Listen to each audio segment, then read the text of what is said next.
Всем привет, меня зовут Алла, и в этом видео я подробно покажу, как буду вышивать вот такую замечательную елочку. Долго тянуть не буду, приступаем. Для работы я подготовила флис и буду вышивать на нем. Цвет у меня не белоснежный, но и не кремовый, вот он такой интересный. У меня пальцы небольшие, но опять же вы ориентируйтесь на себя, на то, какой вам размер заготовки нужен. Я показываю принцип, как сделать, а размер это уже кому какой нужен. Запяливаю ткань и лишнее я срезаю, ну, чтобы при вышивке мне было удобнее. Далее беру ручку, это ручка «Пиши, стирай», она исчезает от горячего. И делаю вот так набросок, то есть набросок рисунка. Ствол я не делаю слишком толстым, и верхние веточки я рисую вверх. Далее вот так понемногу я начинаю их опускать вниз, и таким образом получится красивая елка. Смотрите, чтобы с одной и со второй стороны веточки были одинаковой длины. Все, сейчас приступаю к вышивке ствола. Для этого я взяла вот такую коричневую нить, это вышивальная мулине. И также я подготовила два цвета, вот таких для самой елочки. Скажу сразу, забегая наперед, использовала я одну нить и вышивала я вот такой именно светлой. А темная, ну вот я сомневалась до последнего, ну в общем решила так. И вот такими иглами я вышиваю. Это иглы бисерные, японские, очень их люблю. Ствол вышиваю в две ниточки, но на конце у меня нет узелка, у меня просто петелька. Я вот так завожу, и получается, что узелка с изнанки нет. Но это не обязательно, все равно узелки там будут. Просто я так люблю, и я так привыкла. И вот таким нехитрым способом я заполняю стежками полностью весь ствол. Процесс я ускоряю, потому что, ну, во-первых, чтобы не делать слишком длинные видео, во-вторых, ну, тут и так все понятно. Кто никогда не вышивал, можно посмотреть мои предыдущие видео, там я более медленно все рассказываю и показываю. Вот так я продолжаю. Все, в принципе, ствол мой готов. И сейчас я перехожу на веточки. Верхняя самая вершинка, это как бы продолжение ствола, но я ее все равно делаю. Это все-таки веточка. Вот когда начну заполнять, вы увидите. И после этого перехожу на одну сторону и на вторую. Можно делать веточки по очереди, либо полностью заполнить одну сторону и затем перейти на вторую. Я делаю по-разному. Ну, вот как у меня есть настроение, так и делаю. Вышиваю всегда под настроение, никогда не сажусь с плохим настроением или когда не хочу. Вот делаю только когда вот душа просит. И вот так я продолжаю делать. Закончилась у меня ниточка, я меняю, делаю узелок и снова продолжаю. Сейчас вот я сделаю несколько веточек на одной стороне и потом перейду на другую. Но все-таки мне проще по одной. Вот я поняла для себя, что постепенно мне проще. Кажется, что ровнее получается, ну, симметричнее. Также проверяю обязательно, ну, дальше покажу, проверяю, чтобы они были по размеру одинаковые, потому что елка получится, ну, такая, на один бок. Смотрю, вот у меня центр, и все ровно. И верхушечку тоже проверяю. Веточки готовы, делаю закрепку, обязательно узелок и немного протягиваю, только тогда срезаю. Далее беру нитки, вышивать буду в 3 сложения, так как, ну, точнее в 3 нитки, да, вот сама намотка здесь 6 нитей. Вот я взяла 3, продела в иголочку, сделала узелок на конце и начинаю вышивать. Смотрите, приближаю, чтобы было лучше видно.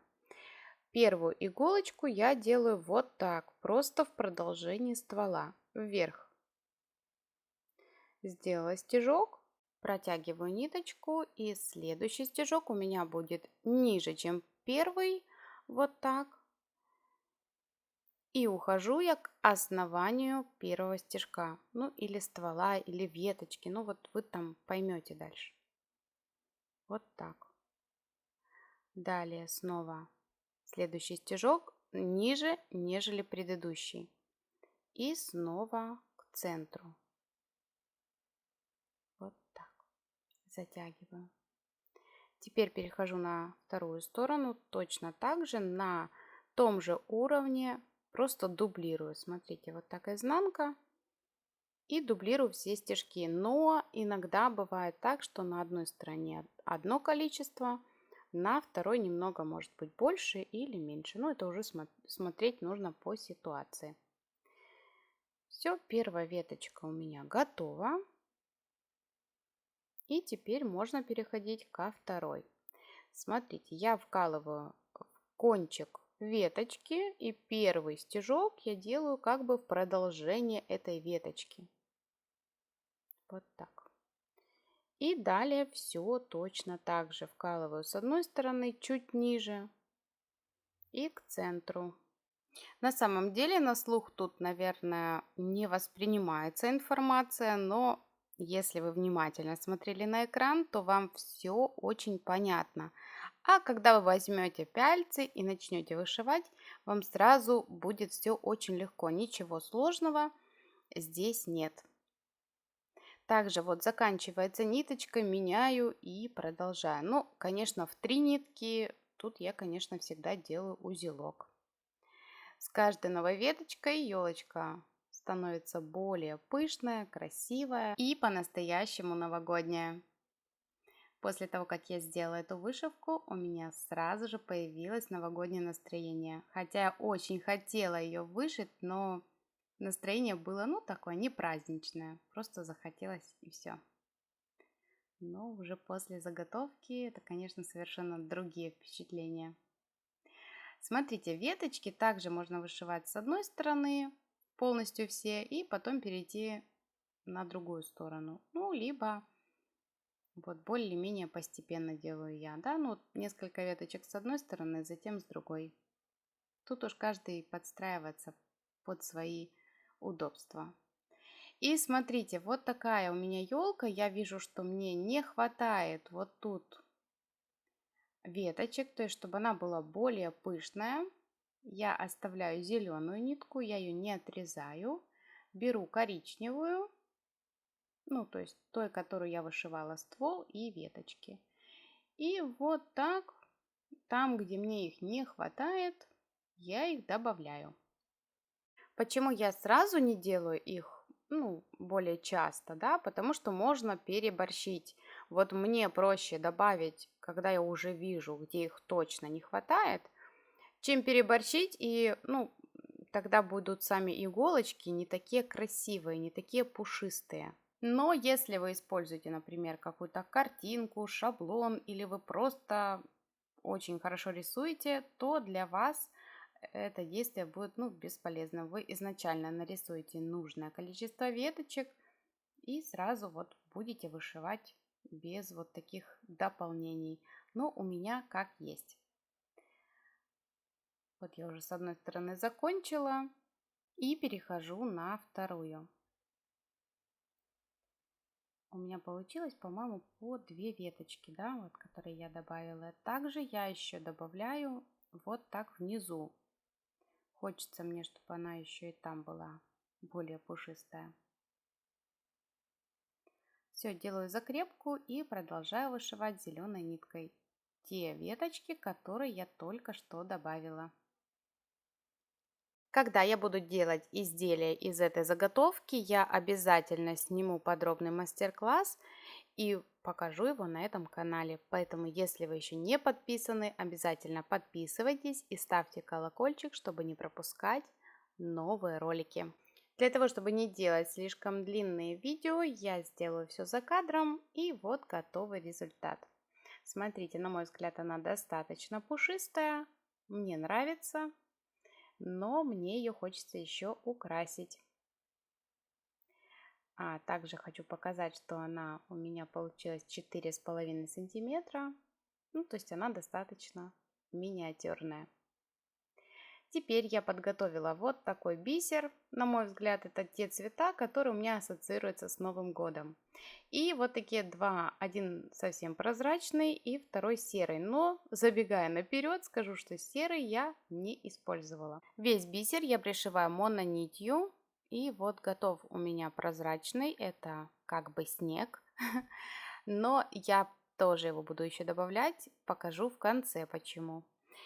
Вот так я беру красный, пришиваю, то есть я не пришиваю сразу все, я беру один цвет. Это также я все смонтирую, чтобы не показывать, как я пришиваю каждую бисеринку, это и так понятно. Но пришиваю хаотично, и каждый элемент я покажу. Вот смотрите. Вот так у меня получилось. Далее беру следующий, синий, далее желтый, голубой. То есть я добавляю по одному цвету. Вот такой желтый. И все готово. Но также я сейчас вижу, что с украшенной елкой мне не хватает снега. И я добавляю. То есть вы понимаете, да, что я все делаю постепенно. И ориентируюсь на готовую картинку. Нравится — оставляю, не нравится — добавляю. Вот такая у меня получилась елочка.